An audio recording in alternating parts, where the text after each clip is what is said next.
confiança no time. Então eu olhava para dentro, já estava dentro do negócio, eu entrei como CFO, 6 meses depois surgiu a oportunidade de CEO.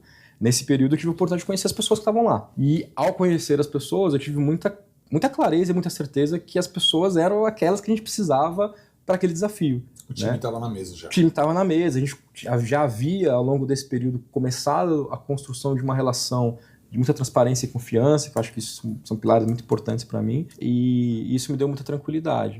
A maneira que a gente acredita lá é uma maneira construtiva, é uma maneira em que eu envolvo todos da base para contribuir com esse processo.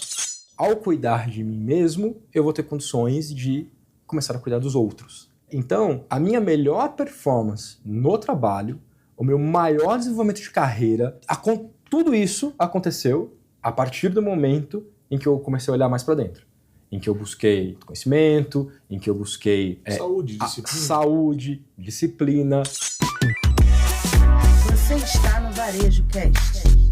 Este episódio do Varejo Cast é patrocinado por PayPal. Nossa conversa hoje é com o Marcelo Kenji, CEO da Westwing. É isso aí, chegando com mais um Varejo Cast Convida Caio, segunda edição dessa parceria massa com a PayPal. Cara, um melhor que o outro, né, cara? Um melhor que o outro. Um melhor que o outro. Então a gente vai continuar nessa escalada aí de convidados maravilhosos. Hoje a gente tem o Marcelo Kenji. Marcelo, bom demais ter você aqui, cara. Obrigado por ter aceitado o convite e por estar aqui com a gente.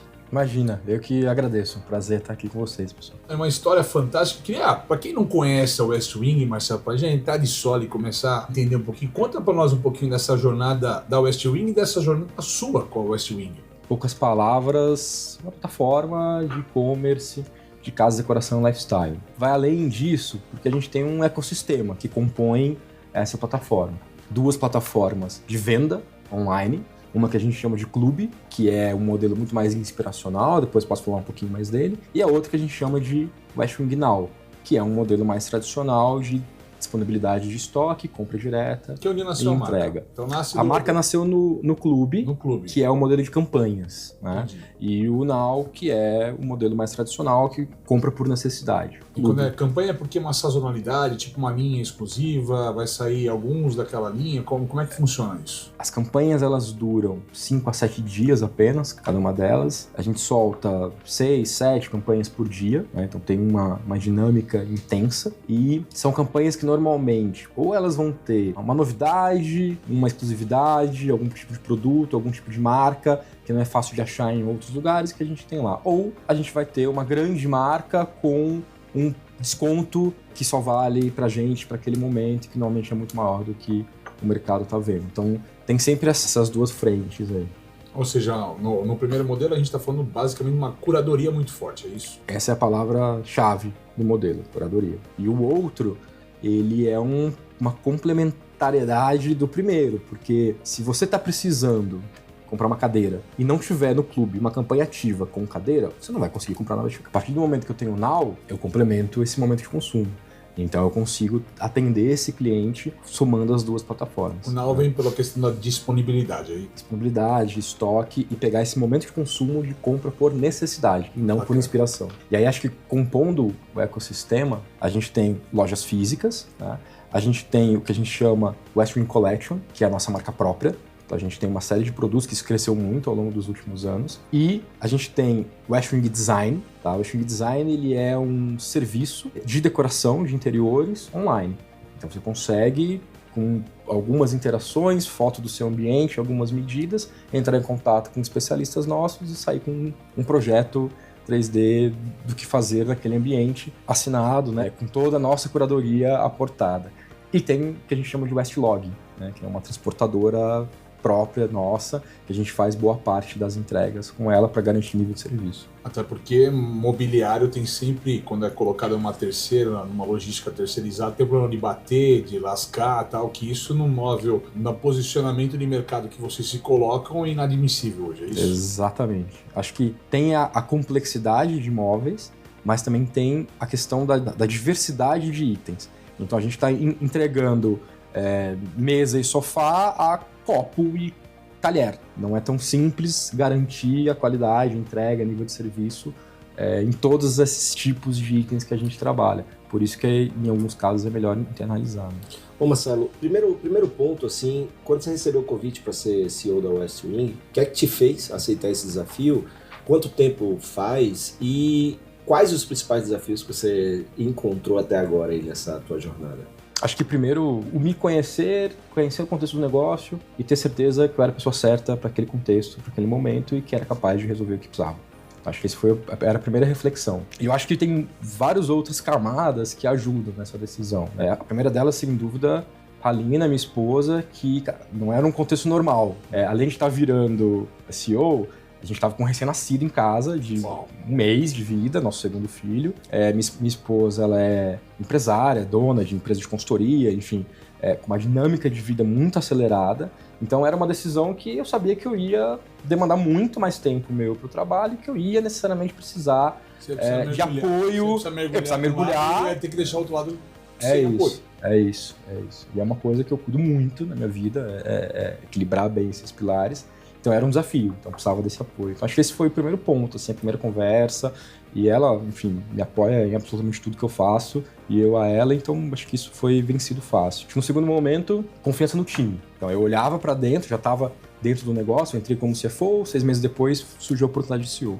Nesse período eu tive a oportunidade de conhecer as pessoas que estavam lá. E ao conhecer as pessoas, eu tive muita clareza e muita certeza que as pessoas eram aquelas que a gente precisava para aquele desafio. O time estava na mesa já. O time estava na mesa, a gente já havia, ao longo desse período, começado a construção de uma relação de muita transparência e confiança, que eu acho que isso são pilares muito importantes para mim, e isso me deu muita tranquilidade. Por outro lado, conselho, né, de administração, que estava ali na época e que foi quem me trouxe essa oportunidade, e o apoio e a confiança deles, porque é muito complexo esse organismo todo com governança, empresa de capital aberto, então é muito importante que as coisas estejam muito alinhadas, que as pessoas estejam todas olhando para o mesmo lado. Então acho que isso também foi um fator decisivo. Qual a competência que você enxergou nessas pessoas, como um CEO, como um líder, que você falou, essas pessoas vão conseguir seguir comigo nesse projeto que eu estou desenhando, a partir do momento que você desenha um projeto como líder? Eu acho que o primeiro ponto é abertura de compreensão, de conceitos, estar disposto a abandonar e desapegar de coisas como elas eram feitas e abertos ao que é novo. A gente adora isso. Porque, cara, a gente ia viver uma jornada de muita transformação. Então, não é possível você caminhar por essa trilha com pessoas que estão ali apegadas e gastando energia para manter o status quo. Você precisa ter pessoas que estão desapegando e querendo construir o novo. Né? Então, acho que isso foi, sem dúvida, o principal. E acho que essa transparência, sinceridade na comunicação, que é aquela certeza absoluta que aquilo que aquela pessoa está pensando, ela está dizendo. Então não existe absolutamente nenhum consumo de energia para tentar adivinhar se aquela pessoa está querendo alguma coisa diferente. A comunicação ela tem que ser muito objetiva e transparente, porque isso gera confiança. E aí confiança faz com que a gente consiga tirar o melhor de cada um de nós, porque você está menos preocupado em se defender, você está só preocupado em construir o que é o bom para o negócio. Fantástico. Desafios. 3, talvez, grandes. Primeiro, rentabilidade. O negócio vinha de um ano de 2022, os dados são públicos, de um ano de 2022 com um consumo de caixa acima de 100 milhões de reais no ano. E a gente fechou 2023 com um pouco mais do que 10 milhões de consumo. Então foi uma transformação enorme. Então fazer isso é um desafio enorme, porque existem várias maneiras de fazer. Sim. A maneira que a gente acredita lá é uma maneira construtiva. É uma maneira em que eu envolvo todos da base para contribuir com esse processo. Acho que seria muita presunção da parte de qualquer executivo do planeta achar que sozinho consegue resolver um problema desse tamanho, considerando a quantidade de pessoas que a gente tem lá, com a quantidade de anos de casa que cada um tem, conhecendo o nosso negócio. As pessoas às vezes só precisam que a pergunta certa seja feita e que o espaço seja dado para que elas sejam ouvidas. E esse é um fator. Cultura. Então, cultura foi essencial. Por mais que na alta gestão a gente tivesse muita clareza, né, que aquele time era o time que a gente precisava, é um desafio enorme conseguir fazer com que as pessoas entendam o novo momento. Era um momento de muita insegurança, a gente estava passando por uma mudança muito grande de governança, e isso causa insegurança nas pessoas. Então, conseguir dar essa segurança para que as pessoas tirassem o melhor de si e transformar essa cultura para uma cultura que não importa o tamanho. Eu gosto muito de um conceito de otimismo do Simon Sinek, que ele fala muito sobre, não é achar que as coisas vão dar certas, mas é ter a certeza de que vai dar errado, mas que você é capaz de superar e que no final você vai conseguir chegar onde você precisa. Então, acho que essa cultura de não importa o tamanho do problema que a gente tenha, vamos olhar de coração aberto e vamos entender o que ele é e como que a gente pode superar ele, que juntos, cara, se a gente quiser, a gente acreditar, a gente vai conseguir. Então, essa cultura foi um grande desafio. E eu acho que o terceiro ponto é uma transformação de propósito, que tá no começo, a gente está começando a trabalhar ela. Aí depois a gente pode falar um pouco mais. Na verdade, vamos até falar agora, né? Já que a gente tá falando um pouquinho da tua jornada, dos teus desafios, qual a importância num mundo como hoje de você ter um negócio que não seja só transacional, mas seja também transformacional? E também, como é que você enxerga, tanto na tua vida, esse equilíbrio que você já falou, num mundo onde a gente só ouve que eu trabalho enquanto você dorme, hard work, clube das 5... e coisas como os caras tendo que ser aditivados a toda hora, tomando remédio para poder trabalhar muito e depois tomando para poder dormir. Então, como é que você vê tudo isso dentro de um desafio de entregar resultados da pressão normal que tem? A importância de ter algo maior por trás daquilo que a gente faz. Acho que como, não vou entrar tanto, talvez, nos propósitos de vida, mas falando de empresa, eu acho que isso é a única coisa que conecta de verdade as pessoas. É isso que faz as pessoas estarem ali e tomarem a decisão todos os dias de manhã, quando acordam, de continuarem ali. Todo dia você pode acordar e decidir que você não quer mais aquilo pra você. O que faz as pessoas acordarem de manhã e decidir é entender que aquilo que elas estão fazendo é muito maior. Que na verdade, o que está por trás do que a gente faz transcende a venda de um produto. A gente está começando a ter a consciência, o entendimento e até adequando as nossas comunicações e começando a rever tudo na nossa jornada interna e externa, que o que a gente faz hoje na Westwing está muito mais conectado em pedir licença para o nosso consumidor para entrar dentro da casa dele com os nossos produtos, para que aquilo, no final do dia, proporcione um momento especial, seja numa mesa de jantar, seja num banho, seja na hora de dormir, seja brincando com as suas crianças, com os seus filhos. Então, a gente entende muito que o nosso propósito maior está em proporcionar esses momentos especiais dentro das famílias. Então, acho que isso é, sem dúvida, para onde a gente está caminhando. A gente celebrou agora, esse mês, nosso 13º aniversário. Está publicado, está em todos os lugares. O tema principal tem a ver com esse sentir, tem a ver com esses momentos criados dentro das casas das pessoas. Então, acho que essa é a maior conexão. E a segunda ponto, como é que você vê esse seu desafio também dessa questão do equilíbrio no mundo onde tudo está muito acelerado? Como é que é isso? Eu só consigo colocar para fora de mim o que eu tenho dentro de mim. Nunca vou conseguir algo diferente disso. E o que tem dentro de mim tem que ser muito verdadeiro. Então, eu entendo que eu preciso, primeiro, cuidar de mim mesmo. Eu acho que isso vem de uma série de linhas orientais que eu gosto de seguir e que, ao cuidar de mim mesmo, eu vou ter condições de começar a cuidar dos outros. Então, a minha melhor performance no trabalho, o meu maior desenvolvimento de carreira, tudo isso aconteceu a partir do momento em que eu comecei a olhar mais para dentro. Em que eu busquei conhecimento, em que eu busquei saúde, disciplina. E aí acho que existem dormir melhor, comer melhor, vamos ser literais, dormir melhor, comer melhor. Mudei minha alimentação, sou praticamente vegetariano há, sei lá, 6 anos. Eu cuido muito de energia, eu cuido muito do físico. Acho que a combinação dessas coisas faz com que cada hora que eu decido focar e dedicar para o meu trabalho, ela vale por 2 horas minhas do passado. Né? Então é um pouco sobre isso.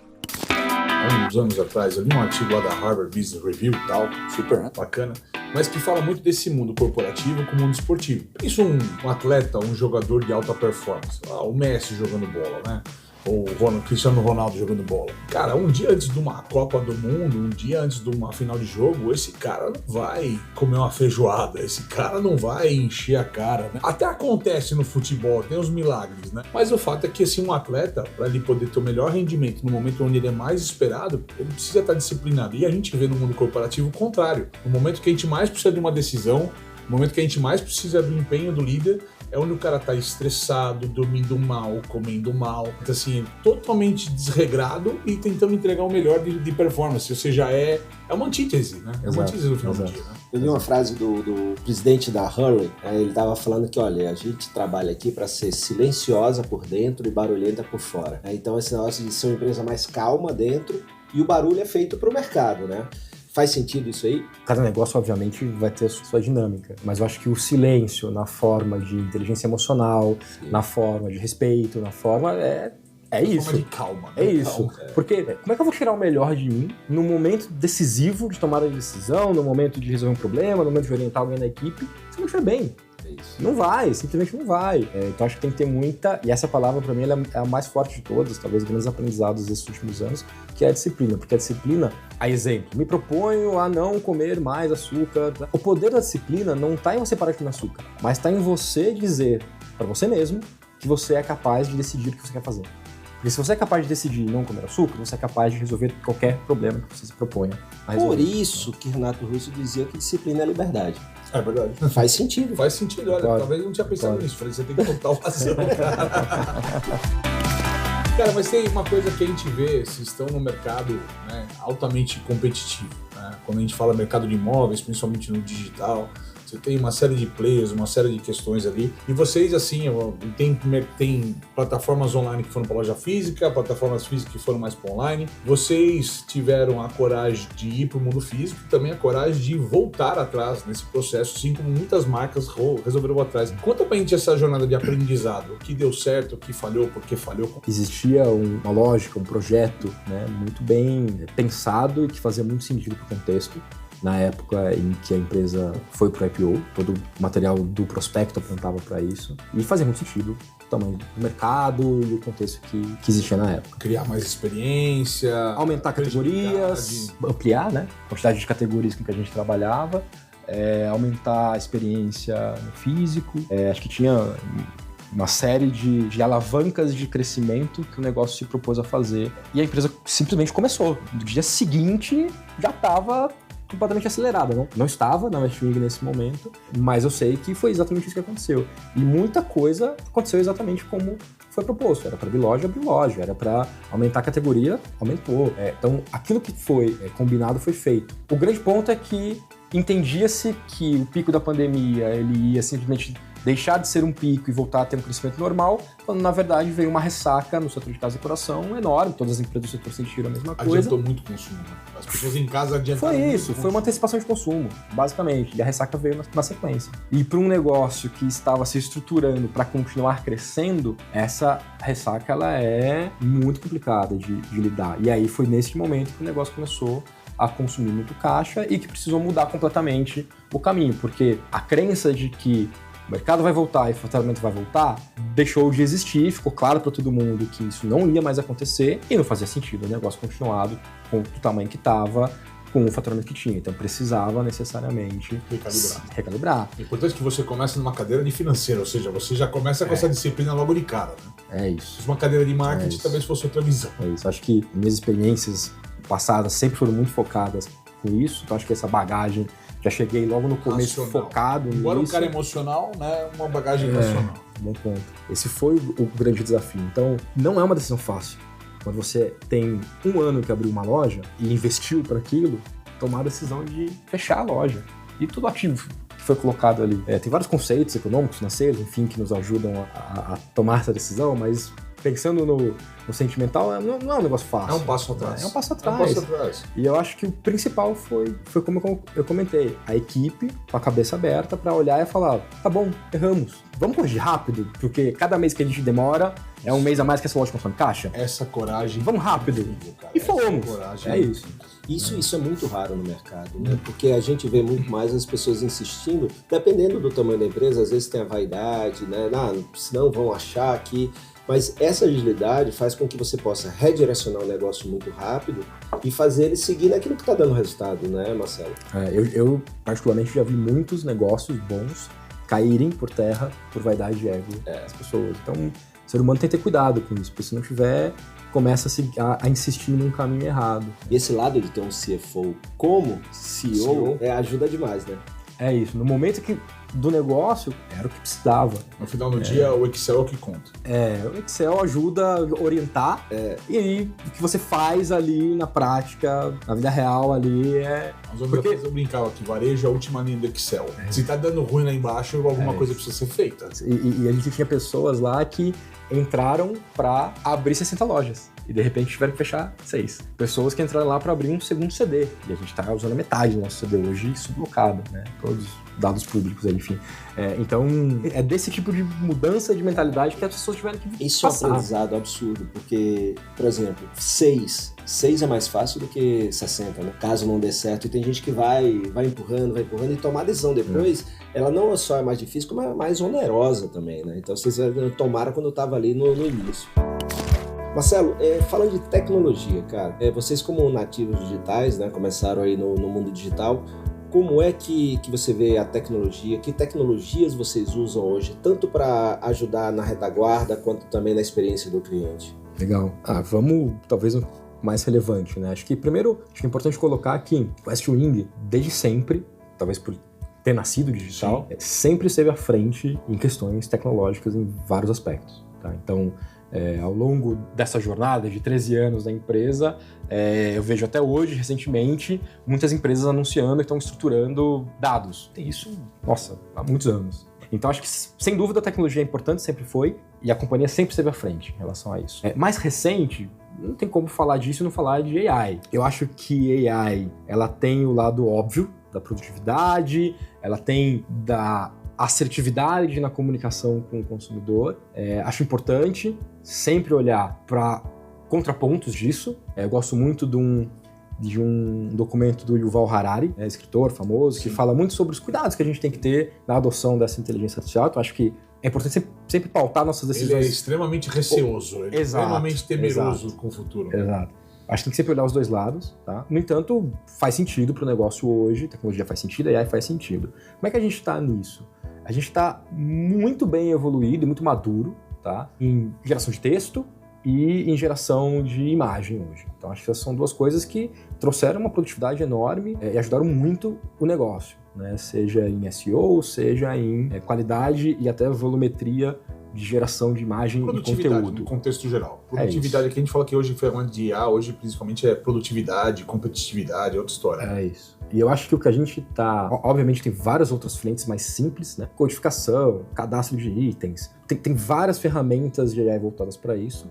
E talvez olhando o lado do cliente, essa é uma que a gente está começando. Então essa a gente está amadurecendo, que é essa personificação, essa customização, entender um pouco melhor quem é esse cliente e, diante do enorme portfólio que eu tenho dentro de casa, o que é relevante para o Caio e como é que eu faço para mostrar isso para ele e não as outras coisas que ele não quer ver. Então acho que esse é um momento que a gente está construindo isso, é um momento de escolher um pouco essas ferramentas. Uma conversa meio filosófica agora, que você falou num ponto que é um ponto que veio me atentando recentemente, né? A gente fala de Westwing, a gente fala muito de experiência de consumo, então uma qualidade de experiência, mas durante anos, né, na vida do varejo, em qualquer segmento, tá? Tinha uma experiência melhor do que outra marca, mas era uma experiência flat, igual para quase todo mundo, né? Então tem um restaurante que tem um serviço melhor, mas é um serviço para todos os clientes melhor do que a concorrência. Você acha que a IA vai forçar a ter uma experiência hiper ultra customizada para cada pessoa? Você acha que a gente vai ter um mundo que essa experiência,